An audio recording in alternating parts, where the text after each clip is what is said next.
राम की शिलाओं के भारत पहुंचने पर लोगों ने जोरदार स्वागत किया। इन शिलाओं से भगवान राम की प्रतिमा बनाई जाएगी, जिनकी स्थापना अयोध्या के राम मंदिर में होगी। नेपाल के बॉर्डर से जब ये शिलाएं भारत में दाखिल हुई तो राम भक्तों की भारी भीड़ जुट गई। तस्वीरें आपके सामने है। शिलाओं को देखने के लिए जन सैलाब यहाँ पर उमड़ पड़ा। शिलाएं देखने वालों की इतनी भीड़ जुटी कि दरभंगा से इसे निकलने में कई घंटों का वक्त लग गया। कुछ ऐसे ही हालात मुजफ्फरपुर में भी दिखाई दिए। शालिग्राम की शिलाएं आने पर लोगों ने दीप जलाकर अपनी खुशी का इजहार किया।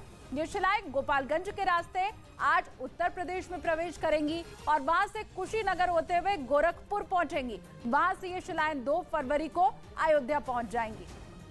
आगे आगे गाड़ियों का काफिला था तो पीछे एक ट्रक में शालिग्राम शिला रखी हुई थी, जिसे देखने के लिए सड़क पर जन सैलाब देखने को मिला। इस दौरान भक्तों ने जय श्री राम के जयकारे लगाए।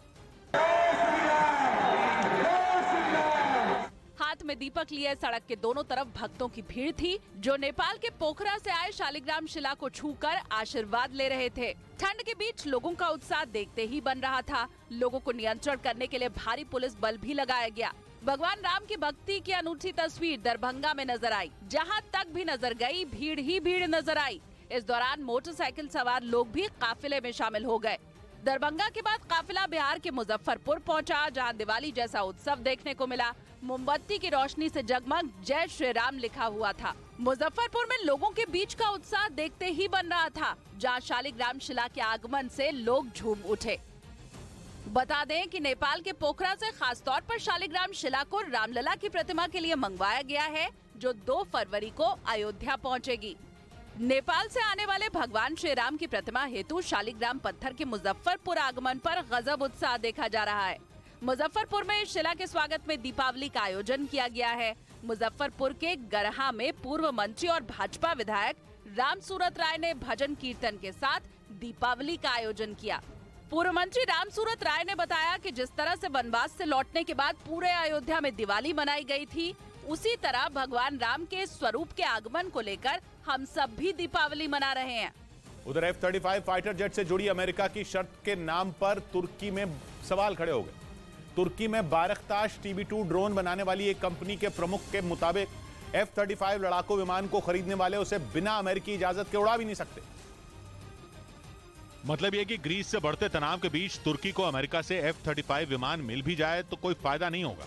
और ये दावा वहां बारकताश TB2 ड्रोन बनाने वाली कंपनी के मालिक ने किया, जिनके मुताबिक अमेरिका से F-35 फाइटर जेट खरीदने के बाद उसे उड़ाने के लिए अमेरिका की मंजूरी लेनी होगी। ये दावा ऐसे वक्त में किया गया जब तुर्की को अमेरिका से F-35 मिलने की उम्मीदें बढ़ गई थी। कुछ रोज पहले ही दोनों देशों के रक्षा विभाग के अधिकारियों के बीच अमेरिका के वाशिंगटन में एक बैठक हुई, जिसके बाद यह बयान जारी किया गया कि तुर्की और अमेरिका के बीच F-35 की डील पर बातचीत जारी रहेगी। और इसी के बाद तुर्की ये मान बैठा था कि ग्रीस को जवाब देने के लिए F-35 जल्द ही उसकी वायुसेना के बेड़े में शामिल हो जाएगा। लेकिन अब अमेरिका की शर्त का हवाला देकर वहां की कंपनी के प्रमुख F-35 पर हुई बातचीत का मजाक बना रहे।